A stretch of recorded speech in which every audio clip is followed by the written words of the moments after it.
Hello प्यारे बच्चों, कैसे हैं आप लोग। प्यारे, आज हम स्टार्ट कर रहे हैं class 10th magnetic effect of chapter का लेक्चर नंबर 6। बहुत ही प्यारा टॉपिक है, प्यारा होने के साथ साथ बहुत ही इम्पॉर्टेंट टॉपिक है। आज हम स्टार्ट कर रहे हैं वर्किंग ऑफ इलेक्ट्रिक मोटर। बहुत ही इम्पॉर्टेंट है प्यारे, इसलिए आखिरी तक मन लगा के ईमानदारी से ज़रूर अटेंड करिएगा क्लास। एग्ज़ाम में आने के इसके बहुत ज़्यादा चांसेस हैं और ये टॉपिक भी बहुत ज़्यादा समझने वाला है। छोटा सा टॉपिक है, प्यारे तरीके से समझाने वाला हूँ। स्टार्ट करते हैं हम आज का लेक्चर नंबर 6। तो प्यारे, अगला लेक्चर स्टार्ट करने से पहले मैं आपको कुछ पिछले लेक्चर्स के बारे में पढ़ा दूं, जो जस्ट इससे पहले लेक्चर नंबर 5 था, जिसका लिंक ऊपर आई बटन पे प्रोवाइडेड है। उसमें हमने ये पढ़ा था प्यारे कि अगर किसी भी वायर को मैग्नेटिक फील्ड में रखा जाए और उस वायर में अगर करंट फ्लो कराया जाए, then current carrying wire placed in magnetic field experiences a force. कौन से रूल से निकालते थे? फ्लेमिंग्स लेफ्ट हैंड रूल लगा के, जिसमें ये वाली जो फिंगर है, ये वाली फिंगर मैग्नेटिक फील्ड के डायरेक्शन में रखते थे, ये वाली फिंगर करंट के डायरेक्शन में, तो हमें पता लगता था कि उस पे करंट कैरिंग वायर पे किस डायरेक्शन में फोर्स लगेगी। बच्चे, ये जो आज हम इलेक्ट्रिक मोटर चैप्टर पढ़ रहे हैं, टॉपिक पढ़ रहे हैं, ये पूरा का पूरा पिछले लेक्चर पे बेस्ड है। अगर आपने पिछला लेक्चर नहीं अटेंड किया है, फ्लेमिंग्स लेफ्ट हैंड रूल आपको नहीं मालूम है, तो ऊपर दिए गए आई बटन पे क्लिक करके आप वो लेक्चर अटेंड करके आइए, ये पढ़ने में और मजे आएंगे। फिलहाल आप ये देखिए कि ये करंट कैरिंग वायर है, ये मैग्नेटिक फील्ड में रखा, तो इस पे फोर्स किस डायरेक्शन में लगेगी, उसके लिए हम अपनी 4 फिंगर मैग्नेटिक फील्ड के डायरेक्शन में रखेंगे, नॉर्थ से साउथ, और अपनी जो सेंटर फिंगर है, सेंटर फिंगर करंट के डायरेक्शन में, मैग्नेटिक फील्ड उधर है, करंट नीचे है, तो इस वाली फिंगर को नीचे की तरफ कर लीजिए, ये मैग्नेटिक फील्ड के डायरेक्शन में। तो हमारा जो थंब है वो कहां आ रहा है? बाहर की तरफ आ रहा है, जिसकी वजह से इस वायर पे बाहर की तरफ फोर्स लगेगी। तो current carrying wire experiences a magnetic force when it is placed in magnetic field। इसी प्रिंसिपल पे बेस्ड है हमारा आज का टॉपिक इलेक्ट्रिक मोटर। प्यारे, इलेक्ट्रिक मोटर होती क्या है, बात आई तो क्या होती है प्यारे इलेक्ट्रिक मोटर? इस तरीके से आपने देखा होगा, ये मोटर होती है। पंप में पानी चढ़ाने के लिए टैंक में ये पंप का यूज़ करते हैं, इसमें मोटर लगी होती है। पंखा आप देखते हैं कि इलेक्ट्रिसिटी जब उसमें फ्लो कराते हैं, वो पंखा घूमने लगता है। वो कैसे घूमने लगता है प्यारे? उसमें ऐसी क्या चीज़ होती है जो करंट फ्लो कराते हैं और वो घूमने लगता है? ऐसी कोई भी घूमने वाली चीज़ जिसमें करंट फ्लो कराएं और वो करंट से वो घूमने लगे, इलेक्ट्रिक एनर्जी जिसमें भी मैकेनिकल एनर्जी में कन्वर्ट हो, वहाँ हर जगह मोटर लगी होती है। चाहे हम पंखे की बात कर लें, चाहे हम इसकी बात कर लें, पंप की बात कर लें, चाहे हम वॉशिंग मशीन की बात कर लें। बेटा, वॉशिंग मशीन में भी एक रोटर लगा होता है, मोटर लगी होती है जो करंट फ्लो कराने पे घूमती है। हम कूलर की बात कर लें, अपने वीसीडी प्लेयर की बात कर लें, उसमें सीडी प्लेयर में सीडी गोल गोल घूमती है ना। कंप्यूटर में भी आप देखते हैं सीडी प्लेयर लगा होता है, या पीछे यूएसबी फैन लगा होता है। यूएसबी फैन आप अलग से लगाते हैं, या पंखे लगे होते हैं कंप्यूटर सीपीयू के अंदर उसको ठंडा करने के लिए। तो जहां भी पंखा है, कोई भी गोल घूमने वाली चीज है, वो क्या है? वो मोटर है। तो मोटर एक ऐसा डिवाइस होता है which converts electric energy into mechanical energy. लेकिन सर, ऐसा इसमें क्या होता है? क्या होता है सर? अरे पंखे में ऐसा क्या होता है सर कि करंट फ्लो कराते हैं तो उसके अंदर ऐसी कौन सी चीज होती है जादू वाली कि गोल गोल करंट से फोर्स लगने लगती है? अरे कैसे लगने लगती है? ये हम इस पार्ट में, इस लेक्चर में पढ़ने जा रहे हैं। तो प्यारे, आप समझिए कैसे लगती होगी। अभी आपने देखा कि अगर किसी भी करंट कैरिंग वायर को मैग्नेटिक फील्ड में रखा जाए तो उस पर फोर्स लगती है। करंट कैरिंग वायर को मैग्नेटिक फील्ड में रखा जाए, उस पर फोर्स लगती है। मोटर में भी कुछ ऐसा ही होता है। मोटर में एक करंट कैरिंग वायर ना होने की बजाय कुछ और ऐसा सेटअप होता है कि करंट फ्लो कराने से वहां मैग्नेटिक फील्ड में वायर्स में करंट फ्लो कराते हैं तो उस पर कुछ फोर्स ऐसे लगती है कि वो फोर्स लगने से गोल गोल गोल गोल कॉइल्स रोटेट करने लगती हैं, जिसकी वजह से पंखा भी घूमने लगता है। तो क्या इसका प्रिंसिपल है? एग्जाम में बहुत ही फ्रीक्वेंटली आज क्वेश्चन है कि एक तो इलेक्ट्रिक मोटर क्या होती है? It is a device which converts electric energy into mechanical energy, और उसका प्रिंसिपल पूछा जाता है। तो ये इसकी वर्किंग इसी प्रिंसिपल पे बेस्ड है जो मैंने अभी पीछे बताया। It works on the principal that whenever a current carrying wire is placed in magnetic field, a force acts on the conductor as a result of which it begins to move. चाहे हम पंखे की बात कर लें, machine की बात कर लें, वॉशिंग मशीन की, उसमें कुछ ऐसा होता है, मैग्नेटिक फील्ड होती है, अंदर कुछ वायर्स होते हैं कॉइल की फॉर्म में, स्विच ऑन करते हैं, करंट फ्लो करता है, करंट फ्लो करने से उन वायर्स पे फोर्स लगती है, कॉइल पे फोर्स लगती है और वो कॉइल घूमने लगती है। कैसे घूमने लगती है उसकी वर्किंग हमने आगे पढ़नी है, बहुत ही प्यारे तरीके से समझाने वाला हूँ, ध्यान से समझिएगा। तो बात समझ में आ गई कि मोटर क्या होती है, पंखे में इस तरीके से कहाँ मोटर लगी होती है और क्या एनर्जी कन्वर्जेंस होते हैं। फिलहाल चलिए बात आई कंस्ट्रक्शन एंड वर्किंग। ये देखने में कैसी होती है, अंदर से बाहर से कैसी होती है वो आपने देखी, अंदर से कैसे देखने में होती है और कैसे इसकी वर्किंग होती है। देखिए प्यारे, सबसे पहले बात आई इसका कंस्ट्रक्शन, इसमें कौन कौन से पार्ट्स होते हैं। तो देखिए प्यारे, इस तरीके से ये डायग्राम यहाँ पे बना हुआ है, जो मैं अभी इसके पार्ट्स आपको समझाऊंगा। ये इस तरीके से आप देख रहे हैं, एक होती है रेक्टेंगुलर कॉइल, रेक्टेंगुलर कॉइल इस तरीके से। ये रेक्टेंगुलर कॉइल कॉपर के वायर की बनी होती है, जिसका हम नाम लिख रहे हैं ABCD। कहाँ रखी होती है, मैग्नेट के दो पोल्स के बीच में। आप ये देख रहे हैं, ये एक नॉर्थ पोल है, साउथ पोल है, ये अलग अलग मैग्नेट नहीं है, ये एक ही मैग्नेट के दो पोल्स हैं, कभी पोल्स को अलग नहीं किया जा सकता। ये पीछे से जुड़ी हुई होगी, एक यू शेप मैग्नेट होगी, वो जुड़ी हुई पीछे से दिखाई नहीं है, लेकिन एक ही मैग्नेट के ऐसे दो पोल्स होते हैं। कई बार बुक्स में ऐसे नॉर्थ साउथ बना देते हैं, लेकिन ये अंडरस्टूड समझ जाना कि पीछे से ये जुड़े हुए हैं। फिलहाल तो पहला पार्ट क्या है, आर्मेचर कॉइल ABCD। ये रेक्टेंगुलर इस तरीके से कॉइल होती है प्यारे। ये कैसे बनाई जाती है समझिए। क्या किया जाता है प्यारे, एक इस तरीके से सॉफ्ट आयरन का सिलेंडर लिया जाता है। सॉफ्ट आयरन का इस तरीके से ये सिलेंड्रिकल शेप में लिया, इसे हम कोर कहते हैं। इसके ऊपर, कोर यहाँ मैंने बनाई नहीं है, इस कोर के ऊपर कॉइल बांधी जाती है इस तरीके से। देखिए कैसे, एक यहाँ से तार लिया, तार को यहाँ से बांधना शुरू करा, यहाँ ले गए, यहाँ ले गए, यहाँ ले गए, यहाँ ले गए, यहाँ ले गए, इस तरीके से एक के ऊपर एक के ऊपर एक के ऊपर एक, बहुत सारे टर्न्स ऐसे इस तरीके से बांध दिए जाते हैं। आप सोचो, जब वायर को इसके ऊपर सिलेंडर के ऊपर बांधेंगे तो वायर की शेप, क्या जो कॉइल बनेगी इसके ऊपर, क्या उसकी शेप गोल आएगी, सिलेंडर आएगी या रेक्टेंगुलर आएगी। देखिए, इमेजिन करिए कि वायर को यहाँ ले गए, फिर यहाँ ले गए, फिर यहाँ यहाँ यहाँ यहाँ, ऐसे कैसी शेप बनेगी, रेक्टेंगुलर शेप बनेगी। वो रेक्टेंगुलर शेप बना रखी है, लेकिन यहाँ पे हमने उसका एक ही टर्न बनाया है फॉर द कन्वीनियंस, जबकि यहाँ पे एक्चुअली में एक टर्न नहीं होता। यहाँ पे इस तरीके से सिलेंडर की कोर होती है और उसके ऊपर एक के ऊपर एक के ऊपर एक के ऊपर एक बहुत सारे टर्न्स होते हैं। अभी for the sake of simplicity अभी मैं यहाँ पे एक ही टर्न बना रहा हूँ। तो एक पार्ट इसका हो गया आर्मेचर कॉइल ABCD, जो मैंने आपको बताया। स्प्लिट रिंग्स होते हैं, ये इस तरीके से आप देख रहे हैं, ये आधे आधे इस तरीके से रिंग्स हैं बेटा, ये रिंग्स होते हैं आधे आधे इस तरीके से, ये रिंग्स होते हैं। इनका क्या काम होता है वो हम बताने वाले हैं। रिंग्स क्या होते हैं प्यारे, इस तरीके से ये आप देख रहे हैं, ये पूरा एक सर्किल है, इस तरीके से सर्किल है, ये पूरा एक रिंग है। अगर इसे बीच में से काट दें तो ये दो हाफ रिंग्स बन जाएंगे इस तरीके से। इन दो हाफ रिंग्स को हम कहते हैं स्प्लिट रिंग्स, जो यहाँ इस तरीके से लगे होते हैं, जो गोल गोल घूम सकते हैं। कैसे घूम सकते हैं वो अभी हम देखेंगे। फिलहाल तो ये जो स्प्लिट रिंग्स होते हैं, इनका नाम लिखा है, ये लिख दें हम S1, और एक इधर स्प्लिट रिंग है इस तरीके से S2, गोल गोल घूम सकते हैं। ये किस चीज के बने होते हैं स्प्लिट रिंग्स, ये बने होते हैं प्यारे कॉपर के, ये बने होते हैं कॉपर के, because copper is a good conductor of electricity. यहाँ से करंट फ्लो होता है, कैसे वो अभी हम समझाएंगे। फिलहाल फिर उसके बाद है पेयर ऑफ कार्बन ब्रशेज। ये कार्बन के ब्रशेज हैं, जैसे टूथपेस्ट करने वाले टूथब्रश होते हैं, उसमें ब्रशेज लगे होते हैं प्लास्टिक के, ऐसी कुछ यहाँ पे ब्रशेज होते हैं। एक ब्रश इधर लगा होता है, एक ब्रश इस तरीके से इधर लगा होता है, ये कार्बन के ब्रशेज होते हैं। इनका काम क्या है, सारी चीजें हम पढ़ने वाले हैं, अभी सिर्फ हम पढ़ रहे हैं कंस्ट्रक्शन। बात आई next pair of carbon brushes के बाद हॉर्सशू मैग्नेट। ये मैंने बताया पीछे से जुड़ी हुई एक हॉर्सशू शेप की मैग्नेट होती है NS। साथ में है एक DC सोर्स। DC सोर्स का मतलब बैटरी, जो बैटरी का काम क्या होगा, पॉजिटिव टर्मिनल से करंट निकल के यहाँ जाएगा, करंट जाएगा, करंट जाएगा, इस तरीके से करंट फ्लो करेगा, तभी तो बेटा इलेक्ट्रिक एनर्जी मैकेनिकल एनर्जी में कन्वर्ट होगी।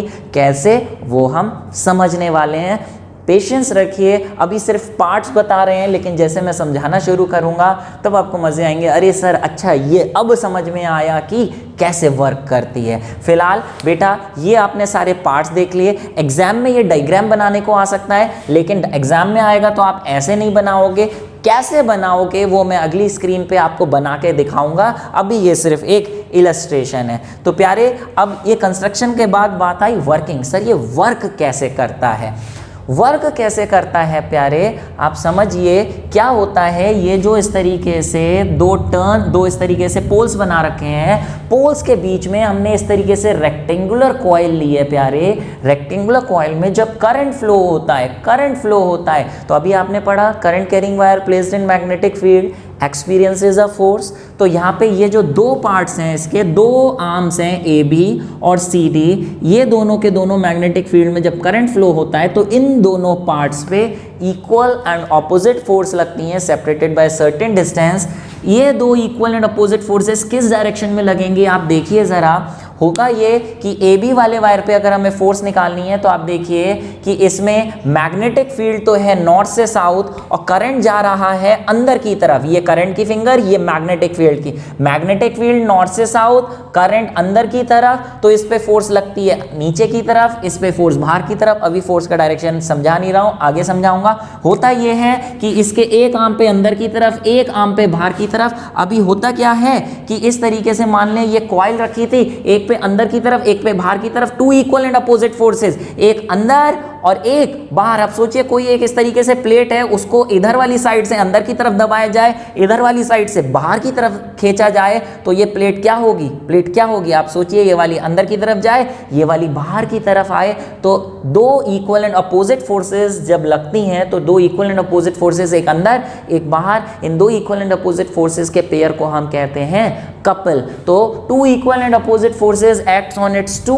Arms which forms a couple, और इस कपल की वजह से ही ये जो कॉइल है ये इस तरीके से, ये पार्ट अंदर ये पार्ट बाहर, और ये इस तरीके से ऐसे घूमने लगती है। इसका क्या काम होता है वो हम पढ़ने वाले हैं। फिलहाल वर्किंग बहुत डिटेल में बुक्स में लिखी हुई है, एक एक पेज की 1.5 पेज की वर्किंग लिखी हुई है, बट एग्जाम्स में सीबीएसई और आईसीएसई दोनों में इसकी वर्किंग डिटेल में लिखना सिलेबस में नहीं है। ओवरऑल आपको कंसेप्ट पता होना चाहिए, इसका प्रिंसिपल पता होना चाहिए, कंस्ट्रक्शन, डायग्राम और वर्किंग अगर आती है तो इतना सा लिखते हैं, ये काफ़ी होता है। फिलहाल वर्किंग में क्या बोले मैंने कि when current flows through the rectangular coil then two equal and opposite forces acts on its two arms A B and C D. दो इक्वल एंड अपोजिट फोर्सेस लगती हैं, एक ये। कैसे बनाई है मैंने, कहाँ जा रही है, ये अभी और अच्छे से समझाने वाला हूँ। इन दो इक्वल एंड अपोजिट फोर्सेस की वजह से ये कॉइल रोटेट करने लगती है। जैसे बेटा स्टीयरिंग घुमाते हो, स्टीयरिंग में भी तो कार के स्टीयरिंग में two equal and opposite forces लगाते हो। देखो स्टीयरिंग घुमाते समय जैसे ऐसे घुमाना है तो एक हाथ से राइट हैंड से उसे नीचे दबाते हो, लेफ्ट हैंड से ऊपर फोर्स लगाते हो, तो two equal and opposite forces लगाते हो, इधर से नीचे इधर से ऊपर। तो क्या ये खींच के ऐसे नीचे ऊपर जाने लगता है? नहीं, क्या होता है? रोटेट होने लगता है। तो जब भी two equal and opposite forces लगती हैं किसी एक बॉडी पे separated by a certain distance, इसके पेयर को हम कहते हैं कपल। और कपल जब भी किसी बॉडी पे लगता है तो it makes the body to rotate. इसी तरीके से ये भी रोटेट होने लगती है और electric energy starts converting into mechanical energy. ठीक है प्यारे, तो ये सारी बातें नोट कर लीजिए। डायग्राम अभी मत बनाइए, डायग्राम मैं बताऊंगा कैसा बनाना है, वैसा ही आप बनाएंगे। ठीक है प्यारे, अभी बात आई, देखिए एक्चुअली में कुछ दिखने में इस तरीके से फिगर यहाँ बनाई गई है। देखिए ये 3D फिगर हमने बनाई है इस तरीके से। होता क्या है आप देखिए, ये इस तरीके से सेल है, सेल के पॉजिटिव टर्मिनल से करंट इस तरीके से निकलेगा, यहाँ जाएगा। ये आप देखिए दो इस तरीके से ये रिंग्स बना रखे हैं, इस तरीके से ये रिंग्स हैं, आपको दिख रहे होंगे।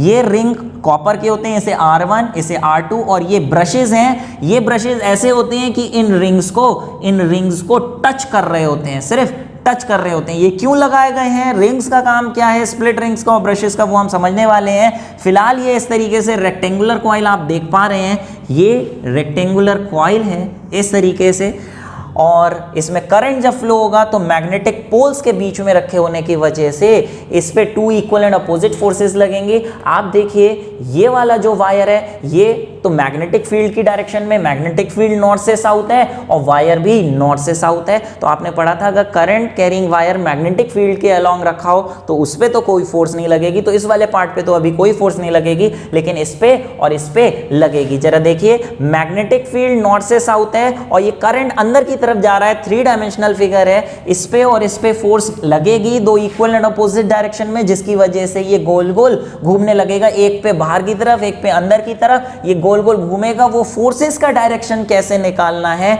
वो मैं समझा रहा हूं। फिलहाल जब ये इस तरीके से गोल गोल घूमेगा, करंट जाता जाएगा, ये गोल गोल घूमता जाएगा, मैकेनिकल एनर्जी बनती रहेगी, किससे?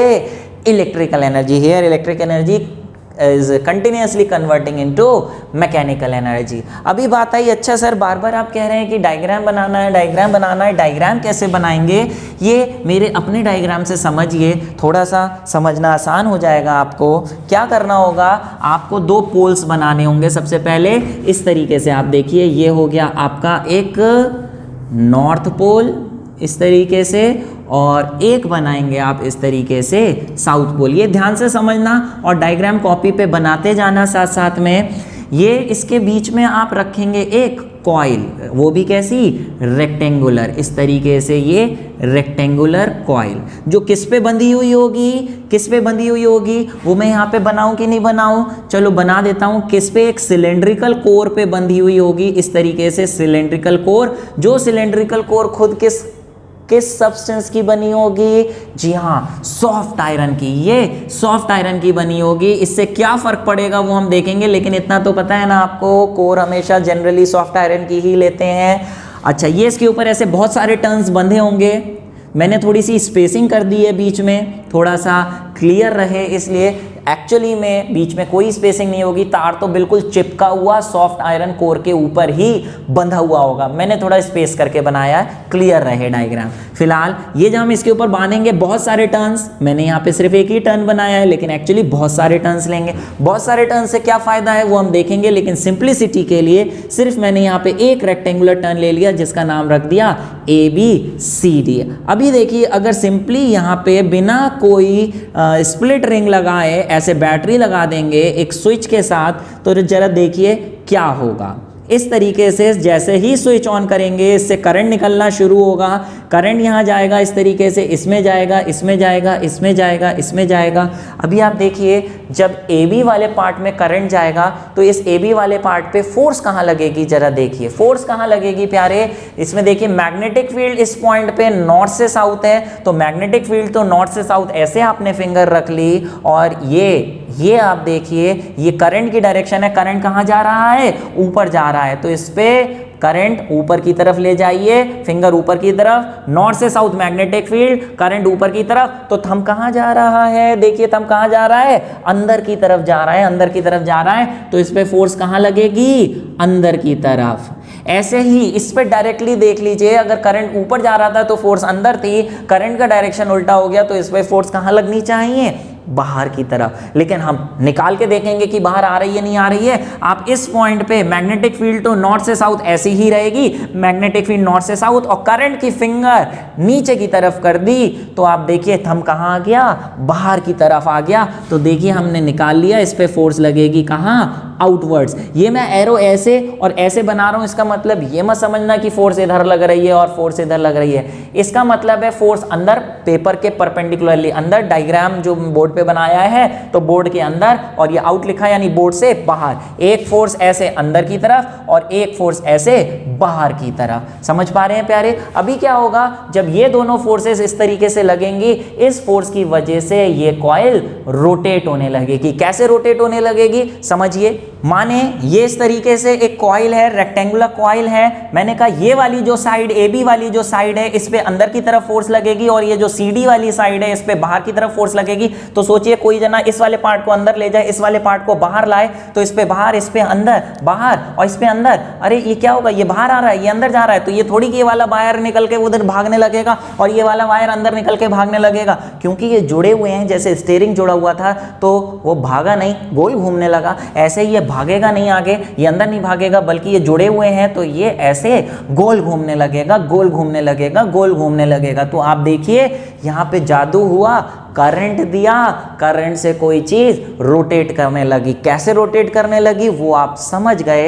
यहाँ पे प्रिंसिपल यूज हुआ, whenever a current carrying wire is placed in magnetic field it experiences a force, जिस फोर्स की वजह से ये रोटेट हुआ। बात समझ पा रहे हैं। लेकिन यहाँ एक बहुत बड़ी परेशानी है, आपने इलेक्ट्रिक एनर्जी को मैकेनिकल एनर्जी में कन्वर्ट तो कर दिया, इसे घुमा तो दिया प्यारे, लेकिन सोचो अगर ऐसे ये कॉइल घूमने लगी तो क्या होगा। अरे प्यारे, ये अगर गोल घूमेगी तो ये वाले वायर जो हैं ये गोल गोल घूम घूम के एंटेंगल नहीं हो जाएंगे, चुटिया की तरह एक दूसरे में बन जाएंगे कि नहीं बन जाएंगे। ये बैटरी रखी हुई है, ये वायर घूमने लगेंगे तो ये वायर एक दूसरे में लिपट जाएंगे, जिसकी वजह से कॉइल टूट जाएगी या बेकार हो जाएगी या इमट के ये ऐठेगी और रुक जाएगी। तो बोले सर अब क्या करें सर ताकि ये वायर्स एक दूसरे में उलझ ना जाएं, एंटेंगल ना हो जाएं।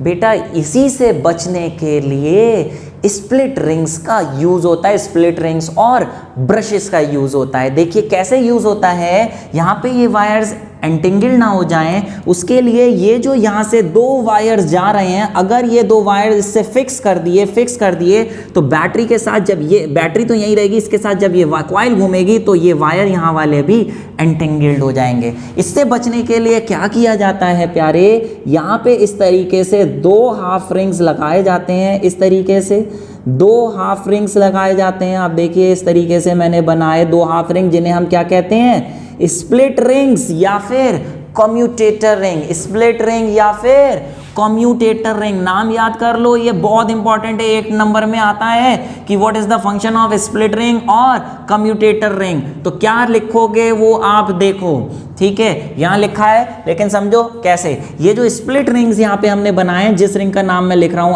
R1 और R2, अगर फिर से सोचो, अगर ये जो बैटरी से तार आ रहा है ये रिंग से अगर हम कनेक्ट कर दें तो ये जब कॉइल घूमेगी, इस कॉइल के साथ साथ ये रिंग्स भी गोल गोल घूमेंगे, और अगर रिंग्स के साथ साथ ये वायर अटैच्ड है, से चिपका हुआ है वायर, तो फिर से कॉइल घूमी, रिंग्स घूमे, और रिंग्स के घूमने से जो वायर इससे चिपके हुए थे वो वायर्स भी गोल गोल घूमने लगेंगे और रिंग में चारों तरफ लिपट जाएंगे, फिर से वही हो जाएगा। इससे बचने के लिए क्या किया जाता है, रिंग तो ऊपर वाले तारों से फिक्स कर दिए जाते हैं, ऊपर कॉइल घूमने के साथ साथ रिंग्स को तो घूमते हैं, लेकिन ये जो वायर है इससे चिपकाने की बजाय, फिक्स करने की बजाय क्या किया जाता है, ये वायर एक कार्बन ब्रश से लगा दिया जाता है, और कार्बन ब्रश के जो ब्रिसल्स हैं वो ब्रिसल्स सिर्फ इसको टच करते रहते हैं। ये ब्रश B1, ऐसे ही एक ब्रश यहां लगा दिया जाता है, ये ब्रश के ब्रिसल्स इसको टच करते रहते हैं, ब्रश B2, जिससे क्या होता है, बैटरी का करंट यहां से ब्रशेस के थ्रू होता हुआ, रिंग के थ्रू होता हुआ इस कॉइल में तो जाता रहता है, कॉइल तो घूमती रहती है, कॉइल के साथ साथ रिंग्स भी घूमते रहते हैं, लेकिन ब्रशेस नहीं घूमते, क्योंकि ब्रशेस सिर्फ रिंग को टच कर रहे हैं। देखिए ये इस तरीके से रिंग है, ये इस तरीके से ये रिंग है, ऐसे मान लें इस तरीके से रिंग है, ये ब्रश है, ये ब्रश इसको टच कर रहा है, और ये रिंग इस तरीके से घूमेगा और ब्रश सिर्फ उसको टच करते जाएंगे। अगर ये इधर वाला तार, जो इधर से ये जो तार आ रहे हैं, ये अगर रिंग के साथ फिक्स कर देते, ऐसे फिक्स कर देते, तो जब रिंग गोल गोल घूमता तो इसके साथ वायर भी इसके साथ गोल गोल घूम के इसी के चारों तरफ लिपट जाता। तो बोले ऐसा तरीका कि ब्रश वहीं रहे, ये तार वहीं रहे और रिंग घूमे और करंट फ्लो होता रहे, ऐसा ना हो कि ब्रश या ये तार भी इसके साथ लिपट जाए, तो इसलिए कार्बन के ब्रशेस लगा दिए जाते हैं। बोले सर कार्बन के ही क्यों लगाए जाते हैं, बोले सर कोई मेटल के ले लेते, तो सुनो, कार्बन के इसलिए क्योंकि carbon is a good conductor of electricity. बोले अरे sir good conductor of electricity तो मेटल भी होते हैं, तो मेटल के तार ले लेते, मेटल के ब्रशेस ले लेते हैं। बेटा मेटल के अगर ब्रशेस लेते तो सोचो ये जो रिंग है, इस रिंग से अगर मेटल के ब्रिसल्स टच हो रहे होते तो उसमें फ्रिक्शन कितना ज्यादा होता है, वो ब्रिसल्स जब उसके ऊपर घिसते, वो रिंग ऐसे घूमता और ब्रिसल्स उसके ऊपर घिसते हुए जाते, तो सारा का सारा रिंग जो है घिस घिस के बेकार हो जाता है। तो इसलिए ऐसे ब्रिसल्स का ब्रश चाहिए था जो सॉफ्ट हो, और करंट भी फ्लो कराए। बोले कौन? बोले कार्बन ले लो, क्योंकि कार्बन गुड कंडक्टर भी है और सॉफ्ट भी होता है, आसानी से करंट जाएगा और रिंग घिसेगा भी नहीं। तो बात समझ पा रहे हो? ये ब्रशेस का क्या काम होता है, ठीक है, और वो कार्बन के क्यों बने होते हैं वो आप समझ गए। एक बार इसका डायग्राम यहां से समझो प्यारे। ये देखो मैंने यहां पे दिखाया था, ये इस तरीके से कार्बन के ब्रशेस होंगे, कार्बन के ब्रशेस होंगे, ये दो इस तरीके से रिंग्स होंगे जो अलग अलग सेपरेट होंगे। इस तरीके से रिंग्स गोल गोल घूमते जाएंगे, लेकिन ये ब्रशेस वहीं रहेंगे, करंट देते जाएंगे।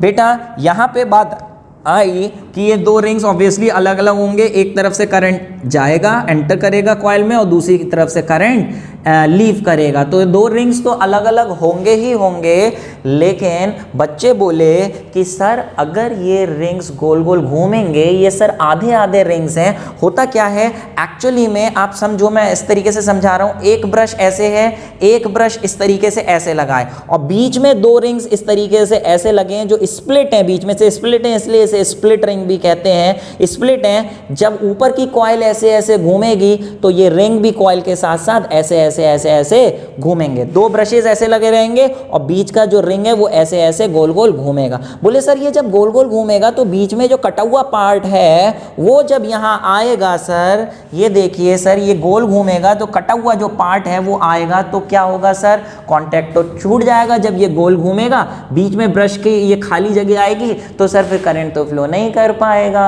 तो प्यारे ये बता दूं, बीच में जो स्पेस छोड़ी जाती है वो इतनी चौड़ी नहीं छोड़ी जाती कि वो ब्रश को टच ही ना करे। जब रिंग इस तरीके से गोल गोल घूमेगा, ये बिल्कुल पास पास लगे होते हैं, ये इधर से इस तरीके से ब्रश है, ये रिंग गोल गोल घूम रहा है, गोल गोल घूम रहा है, ये खाली वाली जगह जब यहाँ पे आती है जैसे ही, वैसे ही दूसरा हाफ रिंग इसको ब्रश को टच करने लगता है, इधर से छोड़ देता है, उधर से टच कर लेता है, जिसकी वजह से करंट उसमें कंटिन्यूअसली फ्लो होता रहता है। इतनी देर में वो पीछे की तरफ भागेगा, इनर्शिया की वजह से पीछे वाला आगे आ जाएगा और उसको टच कर ही देगा। बात समझ पा रहे हो? तो ये मत समझिएगा कि ये किस तरीके से बीच में जब खाली जगह ब्रश से टच होगी तब क्या होगा। ओके प्यारे, तो अगर एग्जाम में ये आ जाए कि what is the function of this split rings या what is the function of commutator ring, तो बेटा ये नोट कर लो, ये बहुत इंपॉर्टेंट एग्जाम में आता है। बिल्कुल ऐसे ही लिख के आओगे, commutator ring is used to reverse the direction of current in the rectangular coil after every half rotation. अभी इसका मतलब क्या है बेटा? बहुत ही इंपॉर्टेंट मतलब है इसका, समझिए क्या मतलब है प्यारे। ये देखिए, पहले दिमाग में बसाइए क्या है कम्यूटेटर रिंग का function. It is used to reverse the direction of current in the rectangular coil after every half rotation. पहले रट लो, अब इसका मतलब समझा रहा हूं, इसका मतलब क्या है। आप ये देखिए प्यारे, ये जो ए बी वाला पार्ट था, इसमें करंट ऊपर जा रहा था तो इस पे फोर्स अंदर की तरफ लग रही थी, मानते हो? करंट ऊपर जा रहा था तो इस पे फोर्स अंदर की तरफ लग रही थी। आप ये देखिए, ये ए बी वाला पार्ट घूम के, ये अंदर था ये बाहर था, ए बी वाला पार्ट घूम के जब इस तरीके से ऐसे आएगा, कहने का मतलब ये, जैसे मैंने कॉपी से बताया वैसे ही कॉपी से आप समझिए कि क्या होने वाला है। मान लें ये इस तरीके से ए बी पार्ट है और ये सी डी पार्ट है। ए बी वाले पार्ट में करंट कहाँ फ्लो कर रहा था? ऊपर की तरफ फ्लो कर रहा था, ऊपर की तरफ ए बी वाले पार्ट में, ठीक है। और सी डी वाले पार्ट में इधर की तरफ कहां फ्लो कर रहा था? नीचे की तरफ फ्लो कर रहा था सी डी वाले पार्ट में। अभी आप सोचो, ए बी वाले पार्ट पे फोर्स अंदर, इस पे बाहर, तो ये ऐसे घूमेगा, ऐसे घूमेगा, ए बी वाला पार्ट ऐसे घूम के, ये ए बी वाला पार्ट जब इधर पहुंचेगा प्यारे, इधर पहुंचेगा, तो आप ये देखो ए बी वाले पार्ट में जब वो इधर था तो करंट ऊपर जा रहा था। अगर जब वो इधर पहुंचा ए बी वाला पार्ट जब इधर पहुंचा, इसमें भी करंट अगर ऊपर जाने लगे तो क्या होगा? आप देखिए, अगर इधर वाले पार्ट में करंट नीचे है तो इस पे फोर्स ऊपर लगेगी। एक बार फिर से समझिए कि अगर ए बी वाला पार्ट में करंट ऊपर जा रहा है, ध्यान से समझना, पेशेंस से सुनने वाली बात है। करंट ऊपर जाएगा तो फोर्स अंदर लगेगी, करंट नीचे जाएगा तो फोर्स बाहर लगेगी। इधर वाले पार्ट में अंदर, इधर वाले पार्ट पे बाहर, तो ये बाहर घूमेगा और ये वाला अंदर। और हमें चाहिए कि जो भी इधर हो अगर हम चाहते हैं कि ये गोल गोल घूमती रहे, ये वाला पार्ट बाहर आता रहे, ये वाला पार्ट अंदर जाता रहे, तो हमें चाहिए इस पे फोर्स हमेशा बाहर लगे और इस पे फोर्स हमेशा अंदर, इधर वाले पे हमेशा बाहर, इधर वाले पे फोर्स हमेशा अंदर, ऐसे तभी होता रहेगा। लेकिन आप सोचिए ए बी वाला पार्ट अगर करंट ऊपर जा रहा है तो इस पे फोर्स अंदर लग रही है, अगर ये वाला ए बी वाला पार्ट घूम के जब उधर आता और उधर भी अगर करंट ऊपर ही फ्लो करता रहता, तो जैसे इस पे फोर्स अंदर लगी थी, ए बी वाला पार्ट जब घूम के इधर आता तो इस पे भी फोर्स अंदर की तरफ ही लगती। आप सोचो ए बी वाला पार्ट जब इधर है तो अंदर लगी, और ए बी वाला पार्ट जब घूम के इधर आया, अगर इसमें करंट ऊपर ही रहता तो इस पे अंदर फोर्स लगती, तो घूम के एक बार तो ये यहां से यहां आ गया, और फिर से अगर इस पे अंदर फोर्स लगती तो ये कैसे चला जाता, ऐसे चला जाता नहीं, एक बार अंदर जा रहा है इस इधर की तरफ से और फिर इधर आया तो इसमें करंट ऊपर, फिर से इस पे फोर्स अंदर की तरफ, तो ये आधा आधा चक्कर इस तरीके से करता रहेगा कि नहीं करता रहेगा।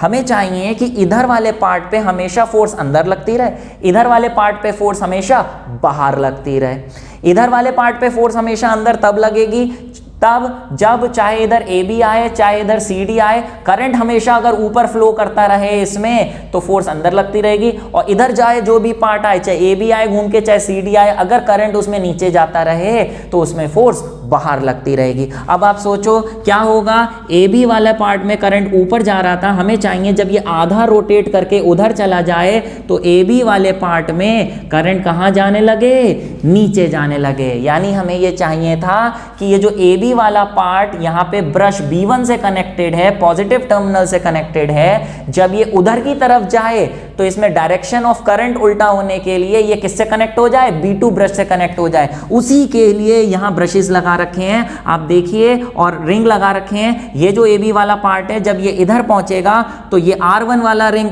R2 उधर चला जाएगा और R2 वाला इधर चला जाएगा। मैं एक बार डायग्राम फिर से बना दे रहा हूं, इस तरीके से कुछ हो जाएगा। ये R1 वाला रिंग इधर चला जाएगा, R2 वाला रिंग इधर चला जाएगा, CD वाली साइड इधर आ गई, AB वाली साइड इधर आ गई। अब आप देखिए बैटरी तो फिक्स थी, बैटरी फिक्स्ड थी, इधर नेगेटिव इधर पॉजिटिव, इधर ब्रश लगा हुआ था B2, इधर ब्रश लगा हुआ था B1, ब्रश भी फिक्स्ड है। अब आप देखिए जो पहले ए बी वाली साइड पॉजिटिव टर्मिनल से कनेक्ट थी, अब ए बी वाली साइड नेगेटिव टर्मिनल से कनेक्ट हो गई, तो करंट का डायरेक्शन उल्टा हो जाएगा कि नहीं हो जाएगा। तो रिंग का काम यही है, करंट का डायरेक्शन हर हाफ साइकिल के बाद उल्टा करना। ए बी वाली साइड जब इधर थी तो करंट ऊपर जाए, और ए बी वाली साइड जब घूम के इधर आ जाए तो इसमें करंट नीचे हो जाए। तो ये किसने काम किया, रिंग ने। रिंग पलट गए, रिंग पलटने से इस तरीके से R1 वाला इधर चला गया, इधर से इधर चला गया, और R2 वाला इधर आ गया। तो यही काम है कम्यूटेटर रिंग का, to change the direction of current in the coil, ताकि कॉइल हमेशा एक ही डायरेक्शन में घूमती रहे। ए बी वाला इधर जो भी पार्ट आए वो अंदर जाए, और इधर जो भी पार्ट आए वो बाहर आए, तभी एक ही डायरेक्शन में घूमती रहेगी। बात समझ पा रहे हैं। कम्यूटेटर रिंग का फंक्शन नोट कर लीजिए, 1 नंबर के लिए बहुत इंपॉर्टेंट है प्यारे। एग्जाम में इसकी डिटेलिंग तो नहीं आएगी कि एक्सप्लेन करिए, 1 नंबर में यही आएगा बस, लेकिन ऐसा क्यों हुआ वो मैंने आपको पूरा समझा दिया। ठीक है प्यारे, चलिए अभी अगली बात आई कि सर ये जो कॉइल है, अगर हम चाहते हैं यहाँ पे जो मोटर के अंदर ये कॉइल लगी है, करंट फ्लो करा रहे हैं, ये घूम रही है, हम चाहते हैं इसकी स्पीड बढ़ जाए, तो स्पीड बढ़ाने के लिए क्या क्या तरीके हम अपना सकते हैं। तो सोचिए जरा, स्पीड बढ़ाने के लिए क्या क्या तरीके, पॉज करके सोचिए फिर आगे देखिए। तो देखिए प्यारे, यहाँ पे घूम किस वजह से रहा है, करंट देने की वजह से। तो सबसे पहली तो बात आई, क्या बढ़ा दो, करंट बढ़ा दो। तो देखिए सबसे पहला क्या है, by increasing the strength of current, जितना ज्यादा करंट उतनी ज्यादा फोर्स और उतनी ज्यादा स्पीड से घूमने लगेगा। दूसरा क्या फैक्टर हो सकता है, देखिए by increasing the number of turns, मैंने कहा था सॉफ्ट आयरन की कोर के ऊपर बहुत सारे टर्न्स एक के ऊपर एक मानते हैं, जितने ज्यादा टर्न्स होंगे उतने टर्न्स पे फोर्स लगेगी ज्यादा, जिसकी वजह से उतनी ज्यादा फोर्स की वजह से और तेजी से कॉइल घूमने लगेगी। तीसरा है आपका by increasing the area of the coil. बेटा ये जो कॉइल है ये इतनी बड़ी है, अगर कॉइल और बड़ी ले लें, जितनी बड़ी कॉइल लेंगे प्यारे उतनी ज़्यादा फोर्स लगेगी और उतनी ज़्यादा स्पीड से कॉइल रोटेट करेगी। एंड लास्ट क्या है, by increasing the strength of magnetic field. आपने देखा करंट को मैग्नेटिक फील्ड में फ्लो कराएं तो फोर्स लगती है, तो या तो करंट बढ़ा दो फोर्स बढ़ाने के लिए या फिर मैग्नेटिक फील्ड बढ़ा दो। जितनी स्ट्रॉन्ग मैग्नेटिक फील्ड लगाओगे कॉइल के दोनों आर्म्स पे उतनी ज़्यादा फोर्स लगेगी जिसकी वजह से वो उतनी ही ज़्यादा तेजी से रोटेट करेगी। To increase the strength of magnetic field soft iron core is inserted. मैंने आपसे कहा था कि अंदर कोर के ऊपर ये कॉइल लपेटते हैं। क्यों लपेटते हैं अब पता चला। हमने कहा कि भैया मैग्नेटिक फील्ड की स्ट्रेंथ बढ़ानी पड़ेगी, तो या तो बाहर जो एक्सटर्नल मैग्नेटिक फील्ड ली है वो स्ट्रांग लो, और स्ट्रॉन्ग करने के लिए अंदर भी सॉफ्ट आयरन की कोर ले लेते हैं, जिसकी वजह से क्या होता है, बाहर की मैग्नेटिक फील्ड की वजह से अंदर रखी हुई सॉफ्ट आयरन की कोर भी मैग्नेटाइज हो जाती है, जिसकी वजह से फोर्स और बढ़ जाती है और वो कॉइल और तेजी से रोटेट करने लगती है। तो बेटा ये 4 पॉइंट्स हैं, वेज हैं of increasing the speed of rotation of coil in a motor, ये नोट कर लीजिए। तो बेटा ये था पूरा working, construction and principle of electric motor. उम्मीद है समझ में आया होगा। समझ में आया है तो हमेशा की तरह आगे बढ़ने से पहले जल्दी से कर दीजिए, फिर हम आगे बढ़ते हैं। एक आध क्वेश्चन है, देख लीजिए इससे रिलेटेड सिंपल से।